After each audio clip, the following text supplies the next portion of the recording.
Putusan ini yang sudem ditetapkan Majelis Hakim yang dipimpin Sahlan Effendi di juru persidangan di Pengadilan Tipikor Palembang, juru kasus korupsi fiktif kegiatan sehingga penyerapan dana APBN yang ngucur di Kelurahan Pasar Bawah sehingga negara dirugikan sebesar 184 juta rupiah.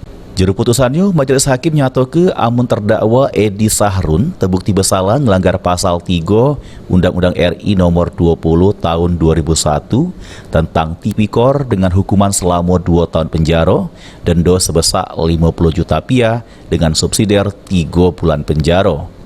Selain itu, terdakwa Edi Sahrun juga dihukum untuk bayar duit pengganti sebesar 184 juta rupiah dengan subsidiar setahun penjara. Putusan ini ternyata sama dengan tuntutan penuntut umum di juru persidangan sebelumnya. Pertimbangan ditetapkan hukuman berdasarkan pemeriksaan saksi sama keterangan terdakwa selama proses persidangan, di mana terungkap fakta Kelurahan Pasar Bawah dapat kekucuran dana dari APBN sebesar 370 juta rupiah lebih yang dicairkan selama 2 tahapan. Namun, pas pencairan tahap pertama sebesar 185 juta rupiah, terdakwa malah nyeleweng ke dana tersebut untuk keperluan pribadinya. Sri Febriandi, PAL TV.